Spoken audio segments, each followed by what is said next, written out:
The morning fog hung thick over the NATO training facility in Norfolk, Virginia, as Lieutenant Sarah Chen stepped off the transport bus.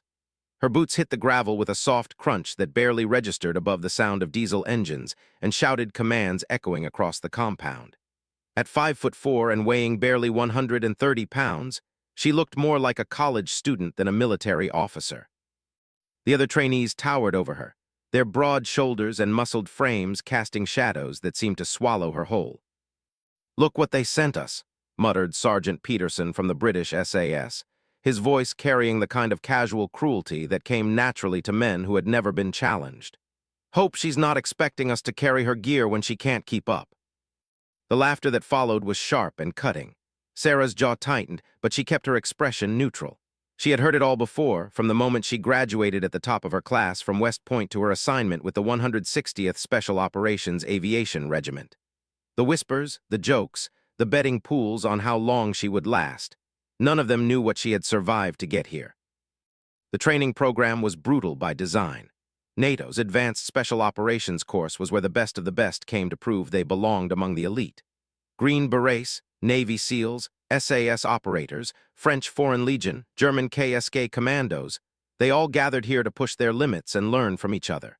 Sarah was the only woman in a class of 48 operators, and she might as well have been wearing a target on her back. Captain Rodriguez, the lead instructor, stood before them like a weathered oak tree.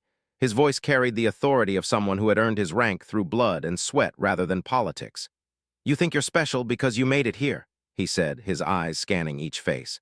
"You're wrong. Special is what happens when you prove you can save lives under impossible conditions.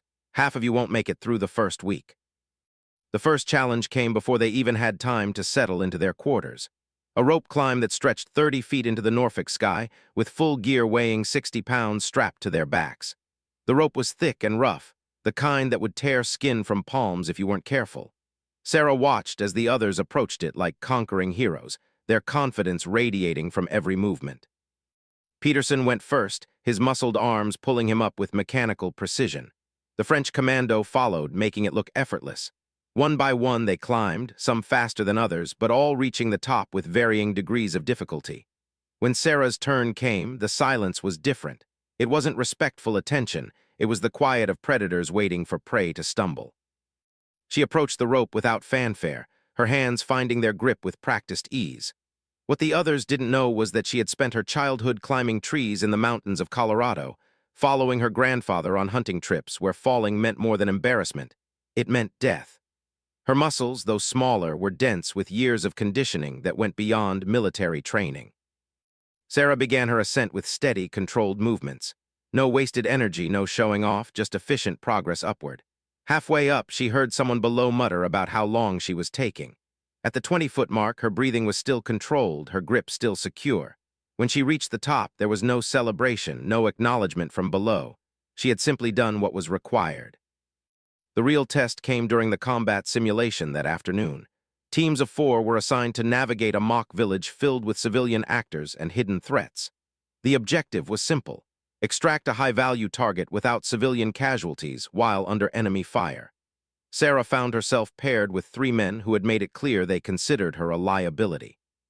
"Stay in the back," said Lieutenant Morrison, a Navy SEAL whose reputation preceded him like a storm front. "Let us handle the heavy lifting." The mock village was a masterpiece of military theater. Buildings constructed from shipping containers and plywood, complete with authentic details that made the simulation feel disturbingly real. Actors dressed as civilians moved through the streets, some hiding enemy combatants, others genuinely innocent bystanders that shooting would result in automatic failure. Morrison took point, his confidence evident in every step. Behind him, the German KSK operator moved with predatory grace, while the Canadian JTF-2 commando covered their 6. Sarah brought up the rear, her M4 carbine held in a ready position that spoke of countless hours of training. The first shots came from a second-story window, the blank rounds making enough noise to trigger everyone's training. Morrison and his team reacted with textbook precision, seeking cover behind a concrete barrier while return fire suppressed the threat. But in their focus on the obvious enemy, they missed the subtler danger. Sarah had been watching the civilians, noting their movement patterns and identifying the ones that didn't belong. While her teammates engaged the window sniper, she spotted the actor dressed as an elderly man reaching into his coat with the wrong hand, a trained movement that revealed him as a threat rather than an innocent bystander. "Tango at 2 o'clock, she called softly into her radio. "Civilian disguise moving toward the school." Morrison's voice crackled back with irritation. "Chen, stay focused on your sector. We've got this handled." But Sarah had already processed the tactical picture with a clarity that came from years of studying her grandfather's war stories and understanding that survival meant seeing what others missed. The fake civilian was positioning himself for a flanking maneuver that would put all 4 team members in a crossfire. Protocol said to follow Morrison's lead, but protocol also said mission success took priority over ego. She made her choice in the space between heartbeats. Breaking from formation, Sarah moved along the building's edge with the fluid grace of someone who had learned to move silently through mountain forests before she could drive a car. Her approach took her out of her assigned sector, but it also put her in position to intercept the threat before it could execute its attack. The confrontation happened in seconds. The actor playing the enemy combatant found himself face to face with a small woman whose rifle was trained on his center mass with rock-steady precision. His blank rounds went wide as he instinctively flinched away from what looked like certain death, even in simulation. "Threat neutralized," Sarah reported calmly. "Civilian area secure." The exercise ended with their team successfully extracting the target without casualties, the only team to achieve perfect marks in the first iteration. But instead of congratulations, Sarah found herself facing Morrison's anger as they gathered for debrief. "What the hell was that, Chen?" Morrison's voice carried the kind of controlled fury that came from having his authority questioned. "You broke formation. You ignored direct orders. In a real operation, that kind of cowboy bullshit gets people killed." The other operators gathered around, some nodding in agreement with Morrison's assessment. Sarah stood at attention, her expression calm despite the storm of criticism being directed at her. She had been here before in different uniforms and different circumstances, but always facing the same question. Who did she think she was? Captain Rodriguez watched the confrontation unfold with the detached interest of someone who had seen this movie before. His notebook remained closed, his observations stored in a memory that had been cataloging the strengths and weaknesses of special operators for over 2 decades. When Morrison finished his critique, Rodriguez simply nodded and dismissed them to evening chow. The dining facility was a study in social dynamics that would have fascinated an anthropologist. Tables were claimed by nationality and unit affiliation, creating invisible boundaries that few dared cross. Sarah found herself sitting alone, her tray of military food growing cold as conversations flowed around her in multiple languages. She was used to eating alone, had done it through 4 years at West Point and 6 months of flight training. Solitude was familiar territory. "Mind if I sit?" Sarah looked up to find a woman in civilian clothes holding a tray. She was older, maybe 40, with the kind of quiet confidence that came from years of proving herself in rooms full of men who wished she wasn't there. Her accent was British, but softened by years of international assignments. "I'm Dr. Margaret Hartwell," the woman said, settling into the chair across from Sarah without waiting for permission. "I'm here observing the training program for NATO's Psychological Warfare Division." Sarah nodded politely, but didn't volunteer her name. Experience had taught her to be cautious of anyone who showed unexpected interest in her presence here. Too often, friendly conversations turned into interrogations about her qualifications or motivations. "That was interesting tactical thinking today," Dr. Hartwell continued, her voice carrying the measured tone of someone accustomed to analyzing behavior. "You saw something the others missed." "I followed my training," Sarah replied carefully. "The mission parameters were clear." Dr. Hartwell smiled, the expression reaching her eyes in a way that suggested genuine rather than professional interest. "Your training must have been quite comprehensive. Most operators focus on the immediate threat rather than the developing tactical picture." Sarah found herself relaxing slightly despite her natural caution. There was something about the woman's manner that reminded her of her grandmother, direct but not aggressive, interested but not invasive. "My grandfather taught me to hunt when I was young," she said. "He always said the deer you don't see is the one that kills you." "Wise man," Dr. Hartwell nodded. "Military family." "Marines," Sarah said simply. 3 tour in Vietnam. He came back different, but he never stopped teaching. The conversation was interrupted by the sound of chairs scraping against linoleum as Morrison and his group stood to leave. As they passed Sarah's table, Morrison made a point of speaking loud enough for everyone to hear. "Some people think they're too good for teamwork," he said, his eyes fixed on Sarah. "But this isn't a solo sport. When the real bullets start flying, we'll see how long the lone wolf act lasts." Sarah met his gaze steadily, her expression giving away nothing of the anger building in her chest. She had learned long ago that responding to such provocations only made them worse. Better to let her actions speak for themselves. Dr. Hartwell watched the exchange with professional interest, her trained eyes nodding the body language and social dynamics at play. When Morrison's group had moved on, she turned back to Sarah with renewed curiosity. "You handle that kind of pressure well," she observed. "Have you given thought to what comes after this training?" Sarah considered the question carefully. The truth was, she didn't know what came after. Her military career had been a series of challenges overcome and barriers broken, but always with another mountain to climb visible in the distance. This NATO training was supposed to open doors, but she was beginning to wonder if some doors were meant to stay closed. "I'll serve wherever they send me," she said finally. "That's what soldiers do." Dr. Hartwell nodded, but something in her expression suggested she was thinking about more than just military assignments. "The world is changing, Lieutenant," she said quietly. "Traditional approaches to warfare are being challenged by new realities. Sometimes the most effective operators are the ones others underestimate." Before Sarah could ask what she meant, Dr. Hartwell stood and collected her tray. "Good luck with the rest of your training," she said. "I have a feeling we'll cross paths again." Sarah watched her go, wondering about the cryptic comment and the strange feeling that this conversation had been more significant than it appeared. Around her, the dining facility continued its evening rhythm of tired operators refueling for another day of trials. Tomorrow would bring new challenges, new opportunities to prove herself or fail trying. She finished her meal in silence, her mind already shifting to the next day's schedule. Night navigation exercise through the swamps, followed by advanced weapons training and psychological evaluation. Each event designed to strip away pretense and reveal the true character of those who claim to be elite. Sarah understood that she was fighting a war on multiple fronts. The obvious battle was against the training program itself, the physical and mental challenges designed to break those who didn't belong. But the more dangerous fight was against the perception that she didn't deserve to be there, that her presence was somehow a threat to the natural order of things. What none of them knew, what she had never told anyone in her official records, was why she fought so hard to prove herself.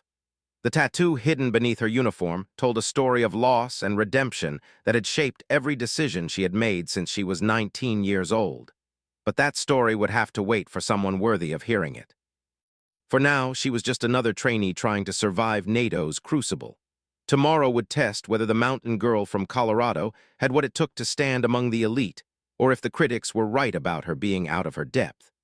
Sarah gathered her tray and headed for the barracks, her mind already focused on the challenges ahead.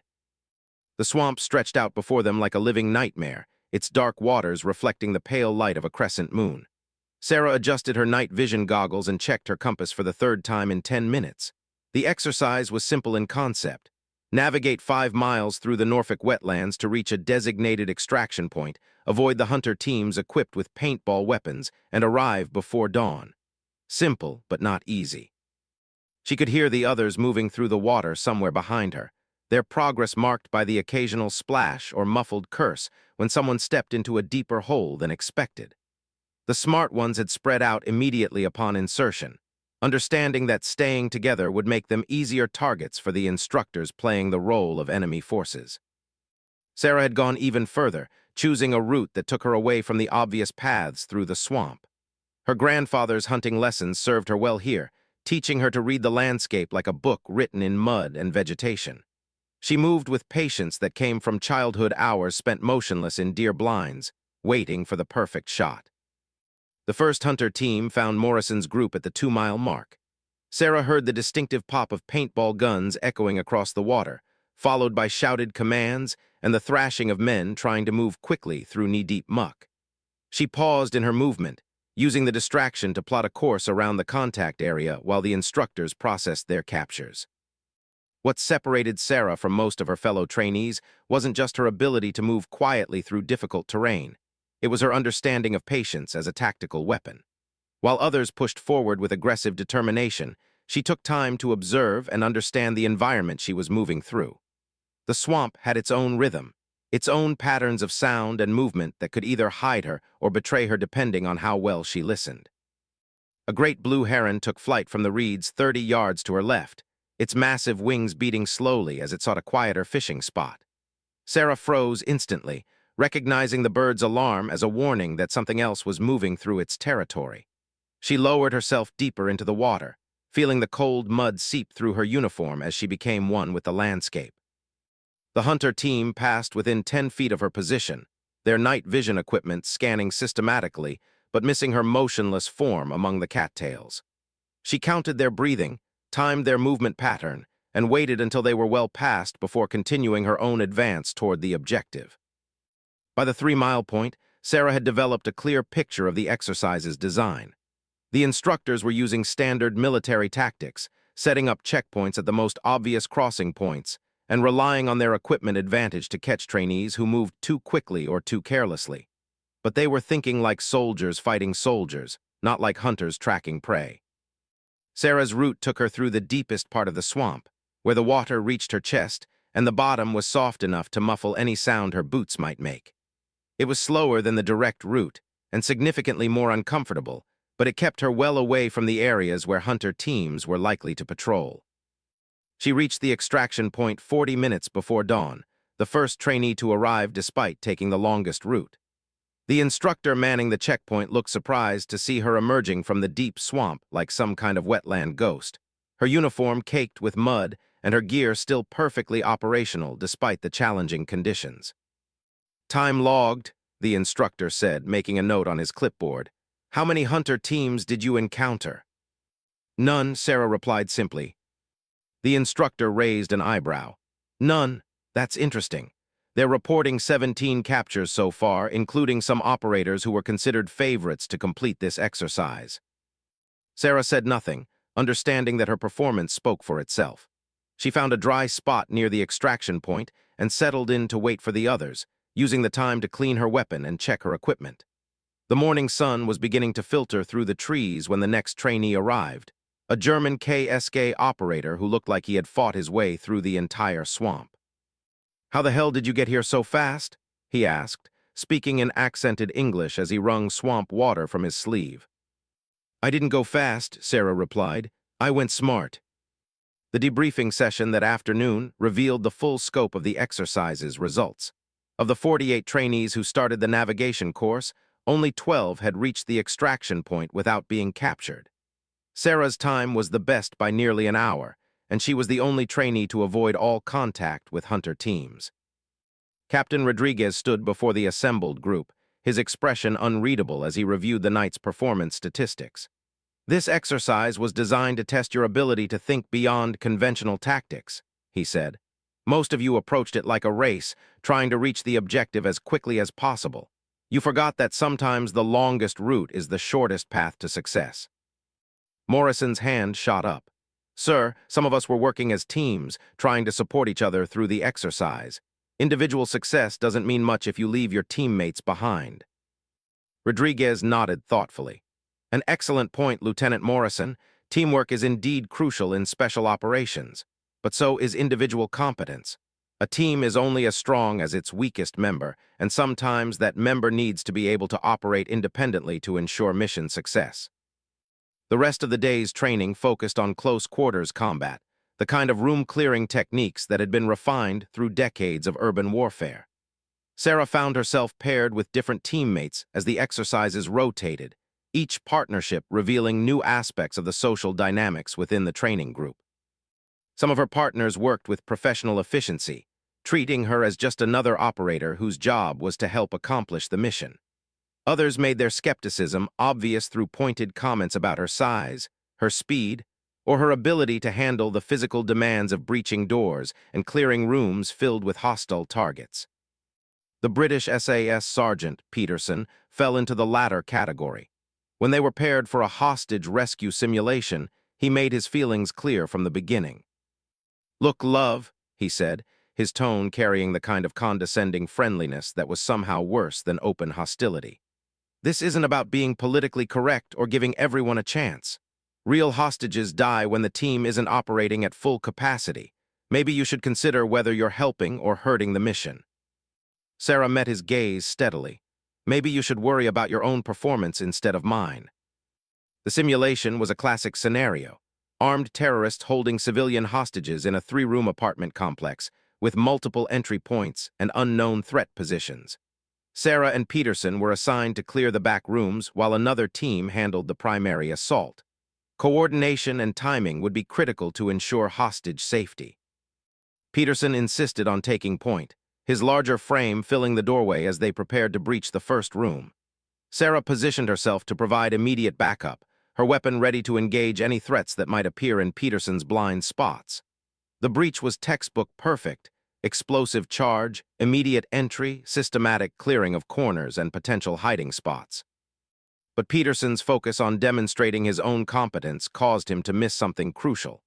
As he advanced into the room, confidently announcing "clear" for each area he checked, he failed to notice the subtle movement behind an overturned table that suggested a threat was preparing to engage. Sarah saw it immediately, her peripheral vision catching the motion that Peterson's tunnel vision had missed. She had a split second to make a decision: follow protocol and trust her partner's assessment, or act on her own observation and risk being wrong. The simulated gunfire erupted as the hidden actor playing a terrorist rose from behind the table, his weapon trained on Peterson's back. Sarah's response was instantaneous, her rifle coming up and acquiring the target in the same fluid motion she had practiced thousands of times. Her simulated round struck center mass before the terrorist could complete his attack. "Threat neutralized," she announced calmly. Peterson spun around, his face flushing as he realized how close he had come to simulated death. For a moment, Sarah thought he might actually thank her for the save. Instead, his expression hardened with the kind of anger that came from having one's competence questioned by someone he considered inferior. "I had it handled," he said through gritted teeth. "There was no need for you to jump the gun like that." Sarah said nothing, understanding that no response would satisfy him. The truth was documented by the exercise monitors and would be reflected in their individual performance scores. Her job was to ensure mission success, not to protect Peterson's ego. The pattern continued through the afternoon exercises, with Sarah consistently performing at or above the level of her more celebrated peers, while facing constant questioning of her methods and motives. Some of the other trainees began to take notice, their own observations starting to diverge from the narrative that had been established on the first day. The French Foreign Legion commando, Sergeant Dubois, approached her during the evening break. His English was careful but clear, spoken with the precision of someone who had learned the language through necessity rather than classroom study. "You fight like someone who has seen real combat," he said without preamble. "But your record shows no deployment history. This is interesting." Sarah considered how much to reveal. Her military service record was accurate but incomplete, listing her assignments and training without capturing the full scope of her experience. There were things that didn't appear in official files, missions that existed only in classified reports and the memories of those who had been there. "Combat takes many forms," she replied carefully. "Not all of it happens on official battlefields." Dubois nodded with understanding that suggested he knew about unofficial operations and the kind of work that never appeared in personnel files. "This is true. The most dangerous fights are often the ones that never officially happened." Their conversation was interrupted by the arrival of Dr. Hartwell, who appeared with the same quiet authority that had marked their previous meeting. She carried a folder thick with documents and wore the expression of someone who had spent the day reviewing performance data. "Lieutenant Chen," she said, "do you have a moment? I'd like to discuss some observations from today's exercises." Sarah excused herself from Dubois and followed Dr. Hartwell to a quiet area away from the other trainees. The older woman's manner was businesslike but not unfriendly, suggesting this was more than a routine evaluation. "Your performance metrics are quite remarkable," Dr. Hartwell began, opening her folder to reveal charts and graphs that tracked everything from response times to tactical decision-making patterns. You're consistently outperforming expectations, often by significant margins. Sarah waited for the inevitable qualification, but that would explain why exceptional performance didn't matter when it came from someone like her. Dr. Hartwell seemed to sense her skepticism. "I'm not here to question your abilities," she continued.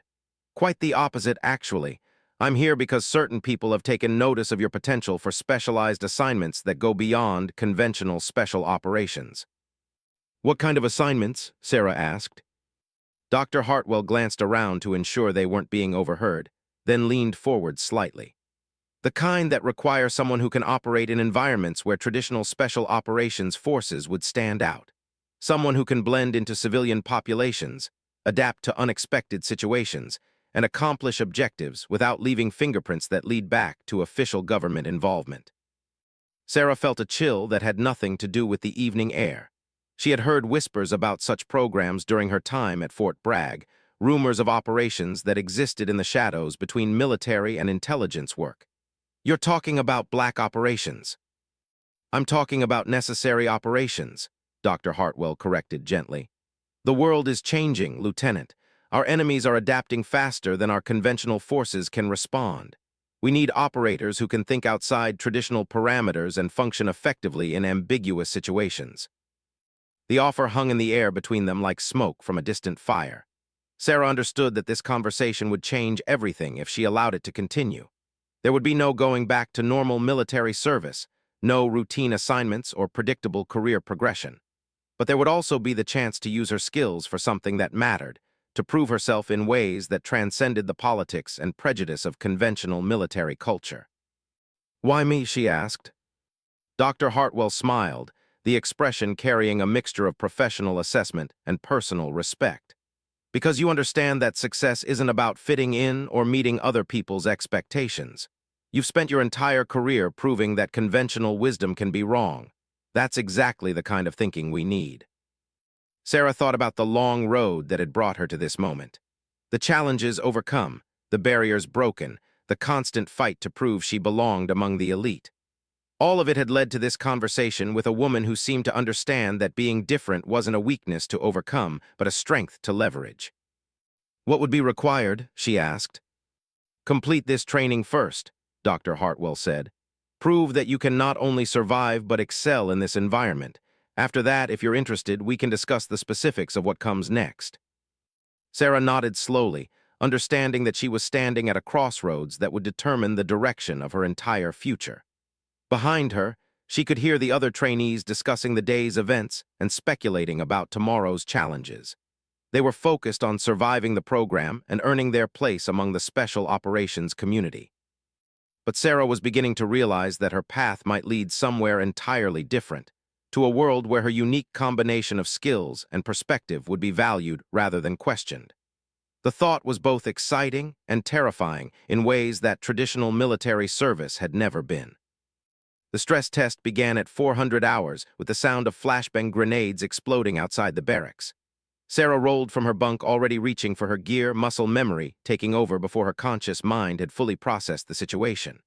Around her, other trainees stumbled through the chaos of sudden awakening, some faster than others, all struggling to meet the impossible timeline being screamed at them by instructors who seemed to appear from nowhere. 2 minutes to full gear and formation," bellowed Master Sergeant Williams, his voice cutting through the artificial thunder of the simulated attack. "Anyone not ready gets recycled back to their home unit with a letter of recommendation for desk duty." Sarah's hands moved with practiced efficiency, securing equipment and checking weapon status, while her mind cataloged the subtle details that others might miss. This wasn't just a speed test. It was designed to simulate the cognitive overload of waking to enemy contact, forcing decisions under maximum stress when the brain was still fighting through the fog of interrupted sleep. She was the third trainee to reach formation, her gear properly secured and weapon ready despite the deliberate chaos surrounding them. Morrison arrived moments later, his competitive nature driving him to match her speed, even though his larger frame and more extensive equipment load made the timeline more challenging.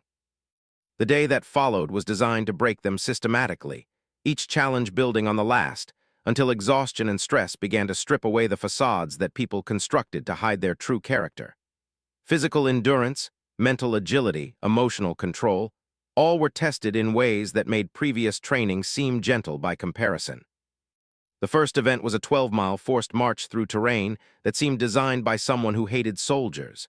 Hills that sapped leg strength, creek crossings that soaked equipment, and a pace that pushed everyone to the edge of their cardiovascular capacity. Sarah settled into the rhythm that her grandfather had taught her during their mountain hunting trips, controlling her breathing and finding efficiency in every step. By the 6-mile mark, 3 trainees had fallen out with heat exhaustion or injuries.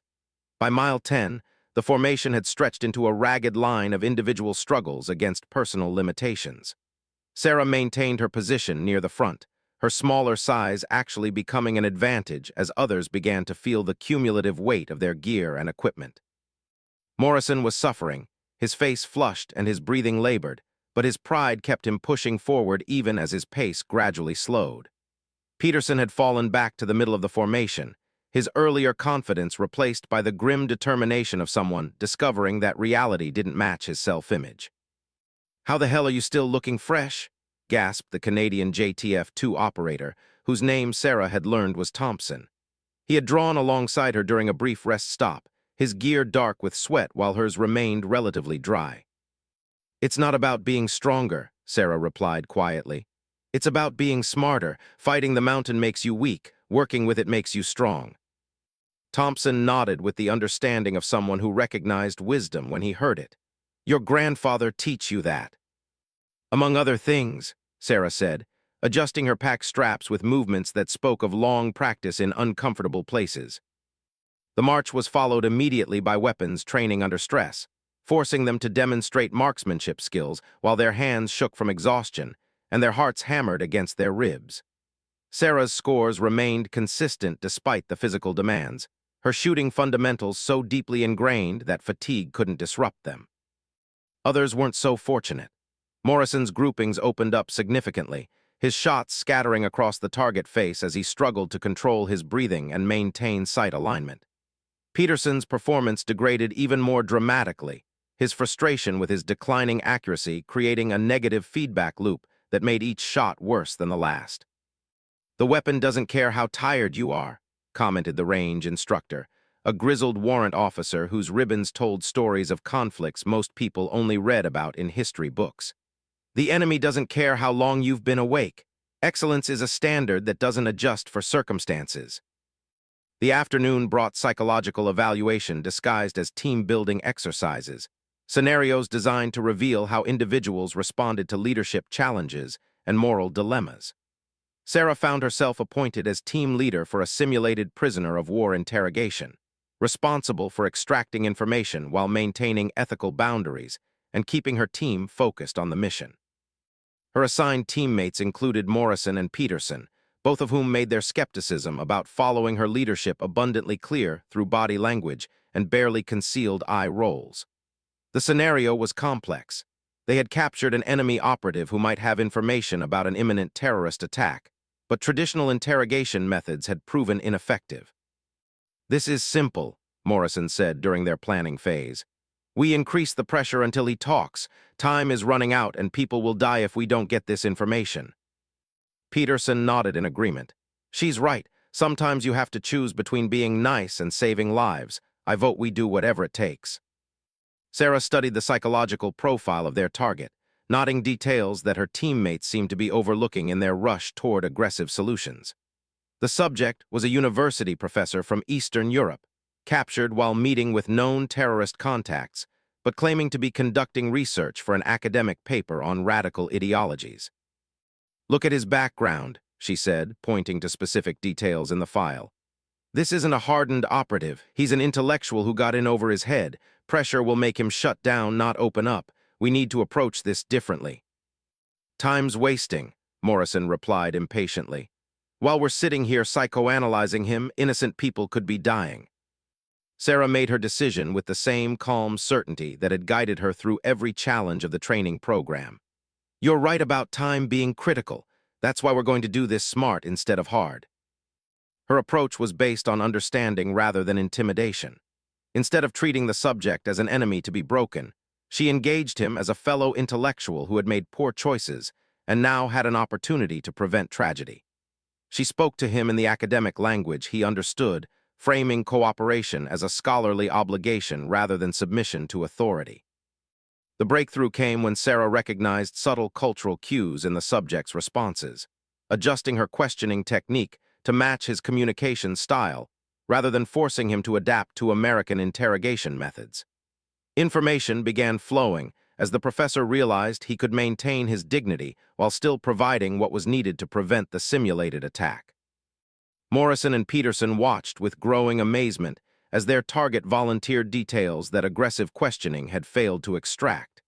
The mission was completed successfully, with the terrorist attack prevented and valuable intelligence gathered without compromising ethical standards or creating lasting psychological damage to the subject. "How did you know that would work?" Morrison asked during the debrief, his tone carrying a mixture of professional curiosity and grudging respect. "I listened to what he was telling us without saying it," Sarah replied. "Sometimes the most important information comes from understanding what people need rather than focusing on what we want from them." The day's final challenge was designed to test individual resilience under extreme conditions. Trainees were isolated in small, dark rooms and subjected to sensory deprivation, combined with psychological pressure techniques designed to break down mental defenses. Audio recordings of previous failures were played on loop, mixed with personal information gathered from their military records to create customized attacks on their confidence and self-worth. Sarah found herself listening to a carefully crafted narrative about her unworthiness to serve among elite operators, punctuated by the voices of people who had questioned her qualifications throughout her career. The psychological warfare was sophisticated, targeting specific insecurities that most people would struggle to resist. But Sarah had advantages that the program designers hadn't accounted for. Years of hunting trips with her grandfather had taught her to find peace in solitude and silence. Hours spent in deer blinds had prepared her for the discipline of maintaining mental focus despite discomfort and boredom. Most importantly, she had learned early that other people's opinions of her capabilities mattered less than her own knowledge of what she could accomplish. Instead of fighting the sensory deprivation, she embraced it as an opportunity to enter a meditative state that conserved mental energy while maintaining alertness. The psychological attacks became background noise, no more significant than wind in the trees or rain on a tent roof. She used the time to review the day's events, analyzing what she had learned about her fellow trainees and considering how that knowledge might be useful in future challenges. When the isolation period ended after 6 hours, Sarah emerged calm and focused while others stumbled out showing clear signs of psychological distress. Some had broken down completely, their emotional reserves exhausted by the sustained assault on their mental defenses. Others had survived but looked haggard and shaken, like soldiers returning from a battle they barely won. Dr. Hartwell was waiting in the debriefing area, her notebook filled with observations about how different personalities had responded to the stress testing. She made particular note of Sarah's condition, her trained eyes recognizing the signs of someone who had not just survived the psychological pressure, but had actually used it as an opportunity for growth. "Remarkable," she murmured, more to herself than to Sarah. "Most people come out of that experience feeling like they've been broken down and rebuilt. You look like you've been meditating." "In a way, I was," Sarah replied honestly. "My grandfather taught me that the only person who can defeat you is yourself. If you don't give them access to your mind, they can't control your reality." Dr. Hartwell's pen moved quickly across her notepad, capturing details that would become part of Sarah's psychological profile. "That's a very advanced understanding for someone your age. Most operators take years to develop that kind of mental discipline, if they develop it at all." Sarah thought about the experiences that had shaped her understanding of mental resilience, memories that she had never shared with anyone in her official life. "Some lessons can't be taught in a classroom," she said simply. The evening formation was smaller than it had been that morning. 8 more trainees had been eliminated during the day's events, some for failure to meet physical standards and others for psychological unsuitability for special operations work. Those who remained looked like survivors of a natural disaster, exhausted but still standing, bonded by shared suffering and mutual respect for what each had endured. Captain Rodriguez addressed them with something approaching approval in his voice. Today you discovered something important about yourselves and each other. Some of you learned that you're stronger than you thought. Others learned that strength comes in many forms and isn't always obvious from the outside. His eyes found Sarah in the formation, and she sensed that his next words were directed particularly at her situation within the group. The best special operations units are built on trust that comes from seeing how people perform under pressure. You can't fake courage, competence, or character when everything is on the line. What you saw in each other today is real. Morrison stepped forward slightly, his posture indicating he had something to say. Rodriguez nodded permission for him to speak. "Sir," Morrison began, his voice carrying a humility that hadn't been there at the beginning of the program. "I think some of us have been making assumptions based on incomplete information. Today's training showed us that competence doesn't always look like what we expected." Peterson nodded in agreement, his own expression showing signs of the attitude adjustment that extreme stress sometimes produced in people who were honest enough to learn from their mistakes. "We've been judging the book by its cover instead of reading the contents." Sarah felt the subtle shift in group dynamics that comes when people move from skepticism to acceptance based on demonstrated performance. It wasn't complete. There would always be those who couldn't accept evidence that contradicted their preconceptions. But it was enough to change the social environment from hostile to neutral, and in some cases, from neutral to supportive. Thompson approached her after dismissal, his manner showing the respect of one professional for another. "That interrogation technique you used today," he said. "Where did you learn that approach?" Sarah considered how much to reveal about training that didn't appear in her official record. "Sometimes the best education happens outside formal schools," she said. "Life teaches lessons that academies can't duplicate." "I'd like to learn more about that if you're willing to share," Thompson said. "My unit could use better approaches to intelligence gathering." For the first time since arriving at the training facility, Sarah felt like she was being seen as a resource rather than a problem. It was a small victory, but victories had been rare enough in her military career that she recognized the significance of each one.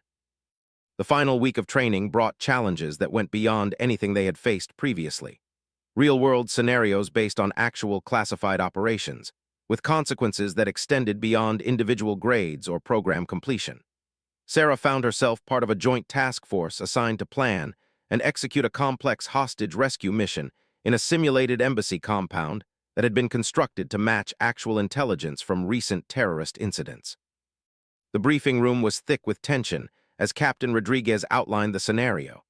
15 hostages held by an unknown number of terrorists in a 3-story building with multiple entry points and extensive opportunities for defensive preparation. Intelligence was limited and potentially unreliable. Communication with the hostages was impossible, and time was running out as the terrorists had issued ultimatums that would expire in 6 hours. "This operation is based on a real incident that occurred 18 months ago," Rodriguez explained, his voice carrying the weight of someone who knew how the actual mission had ended.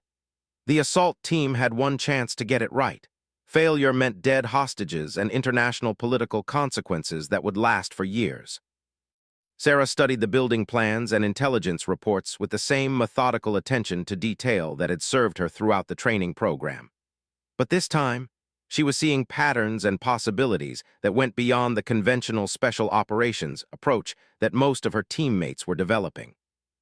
Morrison had been appointed as overall mission commander, his leadership skills and tactical knowledge earning him the respect of the instructors despite his initial skepticism about non-traditional operators. He approached the planning phase with systematic thoroughness, developing contingencies for known variables and preparing responses to likely complications. Primary assault through the front entrance with suppression teams covering alternate exits, he outlined during the initial planning session. Diversionary explosion at the rear of the building to draw terrorist attention away from the main assault. Standard room clearing procedures with hostage identification protocols. Sarah listened to the plan taking shape, recognizing its adherence to established doctrine and nodding the areas where conventional thinking might create problems. When Morrison asked for input, she raised concerns that went beyond traditional tactical considerations. "The building layout suggests the terrorists will expect a frontal assault," she said, pointing to specific features on the architectural drawings. These sight lines and defensive positions are too obvious to ignore. They'll be prepared for exactly the kind of operation we're planning. Peterson, who had been assigned as Morrison's second-in-command, shook his head dismissively. That's why we use diversionary tactics and overwhelming firepower. Hit them hard and fast before they can react effectively. But what if they don't react the way we expect? Sarah pressed. What if they've studied the same tactical manuals we have and prepared countermeasures specifically designed to defeat conventional assault techniques? The discussion that followed revealed fundamental differences in operational philosophy that went beyond personality conflicts or cultural barriers. Sarah was approaching the problem from the perspective of someone who understood that enemies adapt and that success often required thinking beyond established parameters. Thompson, the Canadian operator, found himself agreeing with her analysis. "She has a point," he said. "If I were defending that building, I'd want the assault team to follow standard procedures. It would make my job much easier." Sarah spread the building plans across the table and began outlining an alternative approach based on misdirection rather than overwhelming force. What if we make them think we're doing exactly what they expect, but actually execute something completely different? Her plan was elegant in its complexity, using traditional assault preparations as cover for an infiltration approach that would position operators inside the building before the terrorists realized they were under attack. It required precise timing, exceptional individual skills, and the kind of coordination that most units took months to develop. "It's too risky," Morrison said after studying the proposal. "Too many variables, too many opportunities for something to go wrong. Special operations doctrine exists because it works." "Special operations doctrine exists because it worked," Sarah replied. "That doesn't mean it will continue working against enemies who have studied it as carefully as we have." Dr. Hartwell had been observing the planning session from the back of the room, her notebook filling with observations about group dynamics and decision-making processes under pressure. She stepped forward as the discussion reached an impasse. "Both approaches have merit," she said diplomatically. "Perhaps the solution is to develop a plan that incorporates elements of both traditional and non-traditional thinking." Rodriguez nodded approval. "You have 2 hours to finalize your approach. Remember that in the real world, dead hostages don't care how tactically sound your plan looked on paper." The compromise that emerged was Morrison's plan, with modifications that incorporated Sarah's insights about enemy adaptation and alternative approaches to common tactical problems.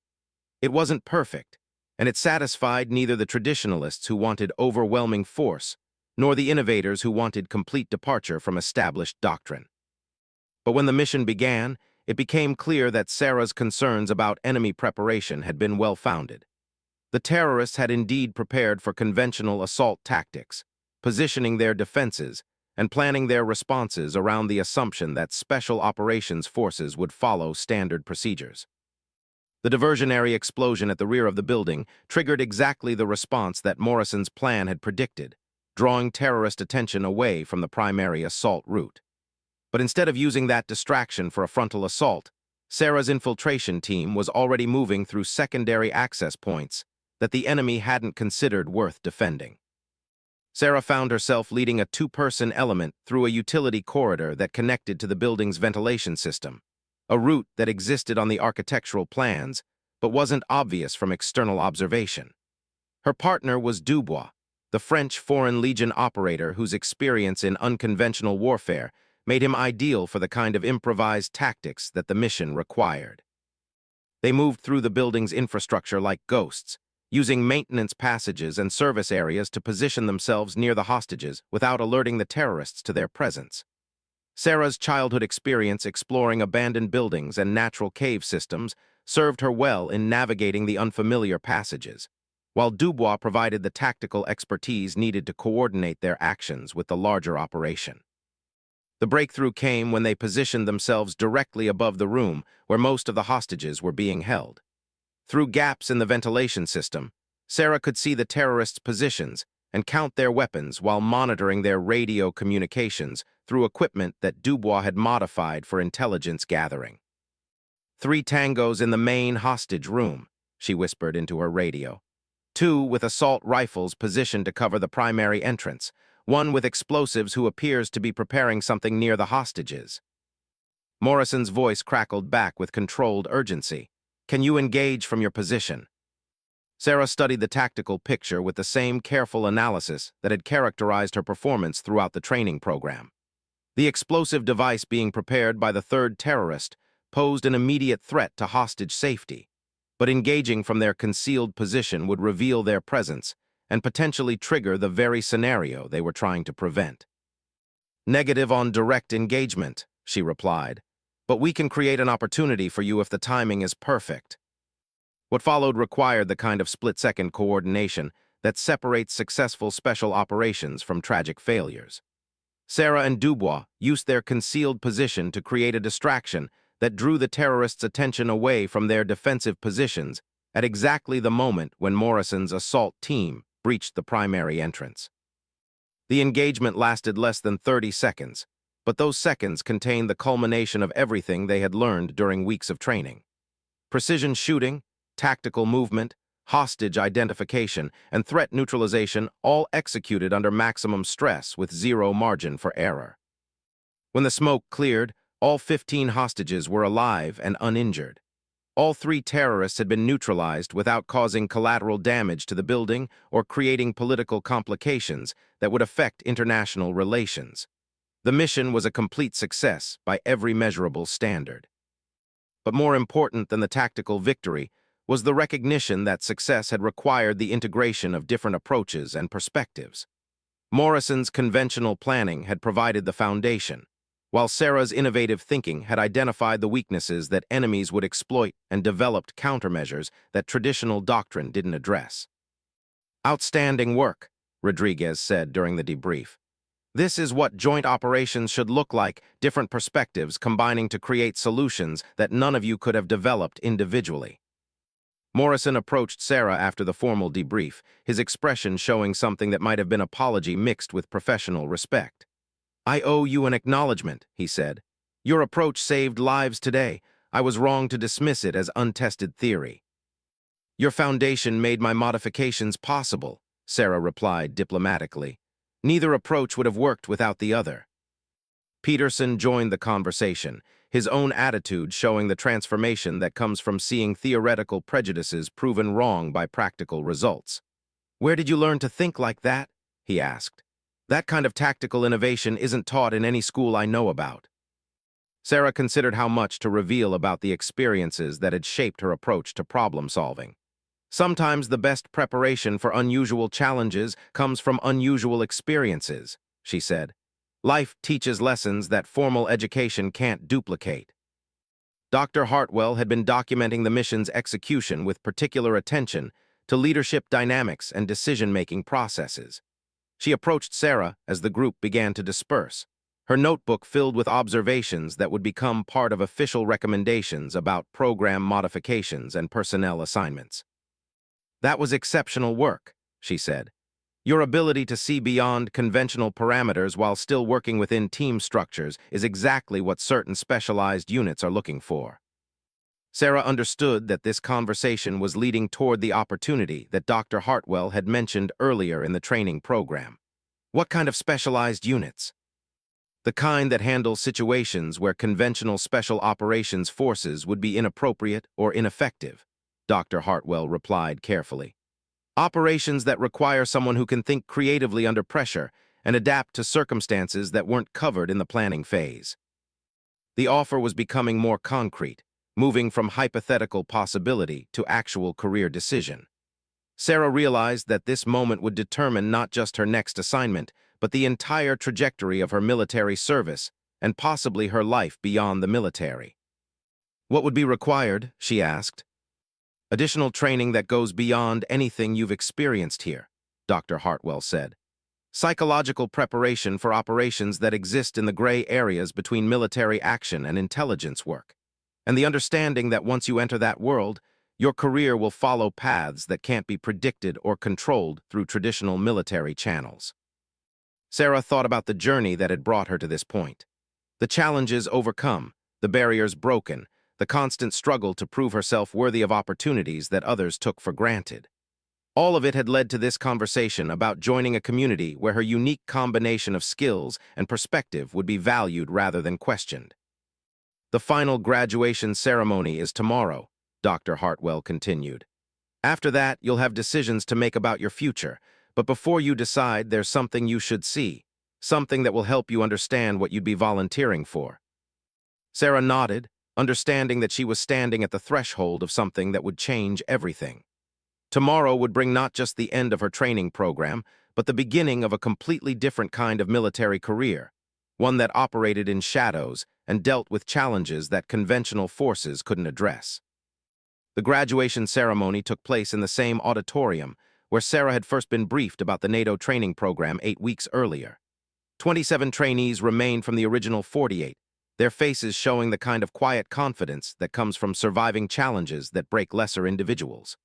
Sarah sat in the third row, her dress uniform immaculate, her posture reflecting the military bearing that had become second nature over years of service. General Patricia Morrison, NATO's Deputy Supreme Allied Commander, delivered the keynote address about the evolving nature of modern warfare and the critical importance of adaptive thinking in special operations. Her words carried particular weight because she had commanded Joint Special Operations Forces in some of the most complex conflicts of the past decade. "The threats we face today don't respect conventional boundaries," she said, her voice carrying across the auditorium with the authority of someone who had learned these lessons through experience rather than theory. "Our enemies adapt faster than our traditional responses can accommodate.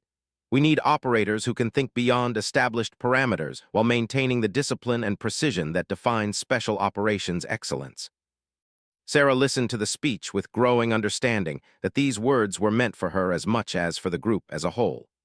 The training program had been designed not just to test their capabilities, but to identify individuals whose thinking could evolve to meet challenges that hadn't been imagined when current doctrine was written. When her name was called for individual recognition, Sarah stood and walked to the podium with the same calm composure that had marked her performance throughout the program.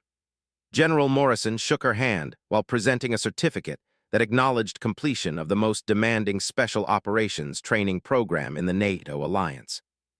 "Outstanding performance throughout the program," the general said, her voice carrying genuine respect. "Your tactical innovations during the final exercise demonstrated exactly the kind of adaptive thinking that modern special operations requires." The applause from her fellow graduates was warm and genuine, reflecting the respect she had earned through demonstrated competence rather than political correctness or social pressure.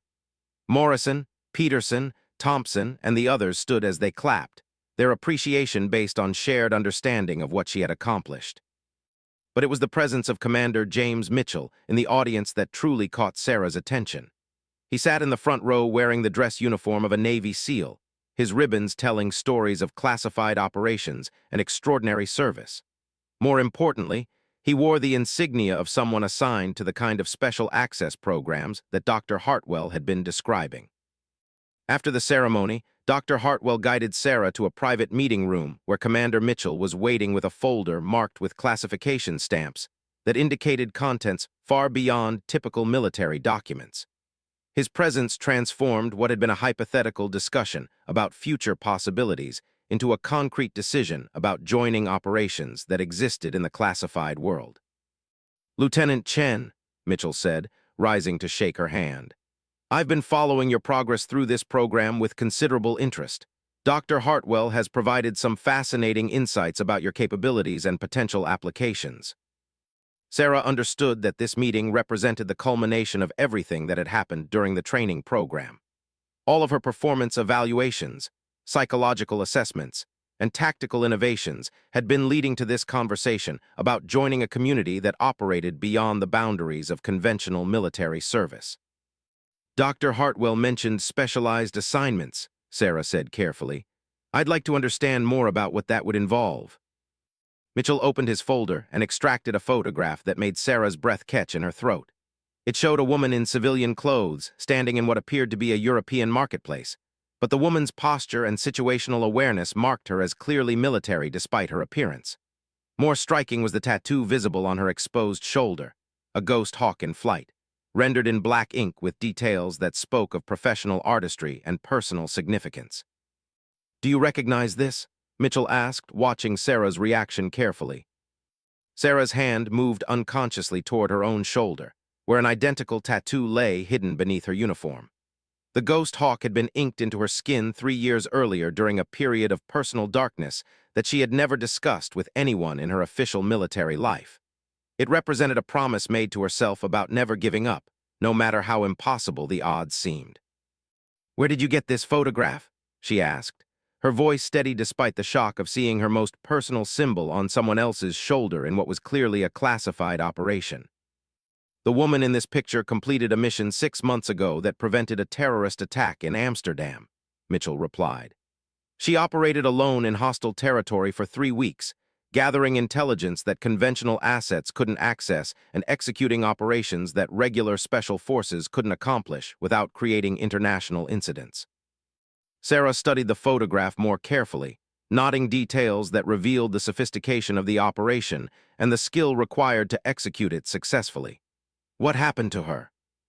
"She completed her mission and returned to her cover identity," Mitchell said. "Currently assigned to a diplomatic security detail that allows her to travel internationally without attracting attention to her real capabilities." Dr. Hartwell leaned forward slightly. "The Ghost Hawk tattoo is unofficial identification for operators in a program that doesn't officially exist. Women who have demonstrated exceptional capabilities in situations where conventional special operations forces would be inappropriate or ineffective." Sarah felt the world shifting around her as she began to understand the scope of what was being offered. This wasn't just a different kind of military assignment. It was membership in a community of operators who worked in the shadows between military action and intelligence work, handling situations that required capabilities that most people couldn't develop and wouldn't survive using. "How many?" she asked. "Currently, 12 active operators worldwide," Mitchell replied. "All women, all with specialized skills that make them effective in environments where traditional special operations forces would stand out. Some are former military, others come from intelligence backgrounds, but all share certain characteristics that make them suitable for this kind of work." Sarah thought about her own journey to this moment, the challenges overcome and barriers broken that had prepared her for opportunities she hadn't imagined existed. What would be required? 6 months of additional training that goes far beyond anything you've experienced, Dr. Hartwell said. Language instruction, cultural immersion, advanced tradecraft, and psychological preparation for operating alone in situations where extraction might not be possible. Mitchell spread additional documents across the table, each marked with classification levels that indicated information far above Sarah's current security clearance. The missions vary widely, but they all share common elements. Extended periods operating without official support, objectives that can't be accomplished through conventional means, and consequences for failure that extend far beyond personal career implications.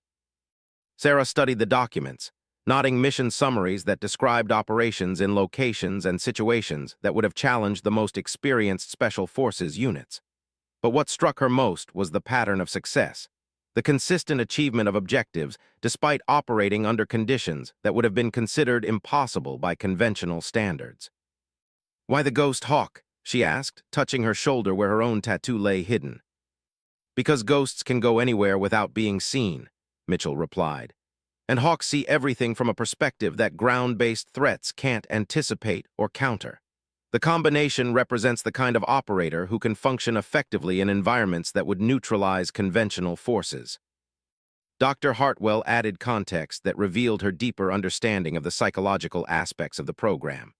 "The tattoo also represents a personal commitment that goes beyond military service.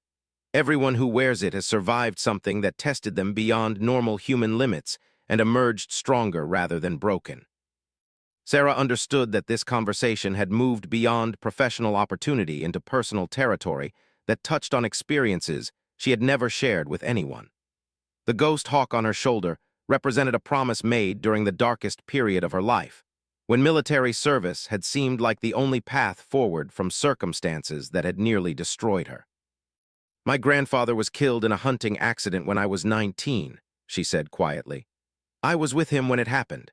Spent 3 days alone in the Colorado mountains getting him back to civilization, carrying his body through terrain that almost killed me. The tattoo was a promise to myself that I would never give up, no matter how impossible things seemed. Mitchell and Dr. Hartwell exchanged a glance that suggested Sarah's revelation confirmed something they had suspected about her psychological profile and suitability for the program. That kind of experience creates resilience that can't be taught, Mitchell said. It's one of the characteristics we look for in potential operators. The decision that faced Sarah was unlike anything she had encountered during her military career. Joining this program would mean leaving the conventional path of military service and entering a world where success and failure were measured by standards that most people would never understand. But it would also mean using her skills for something that mattered in ways that traditional military assignments couldn't match. "What's the next step?" she asked. "You have 48 hours to decide," Mitchell replied. "If you accept, you'll be transferred to a training facility that doesn't appear on any official military maps. Your military record will be classified, and your official assignment will be listed as administrative duties at the Pentagon. For all practical purposes, Lieutenant Sarah Chen will disappear into the bureaucracy while someone with the same skills takes on missions that could change the world." Dr. Hartwell stood to leave, her part in the recruitment process apparently complete. "Whatever you decide, you should know that this program exists because there are threats that conventional forces can't address effectively. The women who volunteer for this work aren't seeking glory or recognition. They're accepting responsibility for protecting people who will never know their names." After Mitchell and Dr. Hartwell left, Sarah remained alone in the conference room with documents she couldn't take with her, and a decision that would determine the rest of her life. Through the window, she could see her fellow graduates celebrating the completion of their training program and the beginning of new assignments that would advance their conventional military careers. But Sarah was no longer thinking about conventional careers or traditional paths to military success. She was thinking about a photograph of a woman with a ghost hawk tattoo standing in a European marketplace, carrying secrets that could prevent terrorist attacks and save lives that would never know they had been in danger. That evening, Sarah sat in her quarters and pulled up the sleeve of her civilian clothes, exposing the ghost hawk tattoo that had been hidden throughout the training program. The ink was still sharp and dark, the details clear despite 3 years of concealment beneath military uniforms. It was a promise made to herself during the worst period of her life, and now it had become the key to opportunities she had never imagined possible. She thought about her grandfather and the lessons he had taught her about persistence, adaptation, and the importance of seeing clearly in difficult situations. She thought about the challenges overcome during the NATO training program and the respect earned from men who had initially questioned her presence among elite operators. Most of all, she thought about the woman in the photograph and the kind of work that required someone willing to operate alone in hostile territory, using skills that most people couldn't develop and accepting risks that most people couldn't survive. When she made her decision, it was with the same calm certainty that had guided her through every challenge of her military career. The ghost hawk on her shoulder had always represented a promise about never giving up. Now it would represent something more, a commitment to using her skills for something that mattered more than personal recognition or conventional success. Sarah picked up her phone and dialed the number Mitchell had given her. When he answered, she said simply, "I accept." The next phase of her journey would take her into a world that existed in the shadows between military and intelligence work, where success was measured not by public recognition, but by threats prevented and lives saved. It was exactly where she belonged.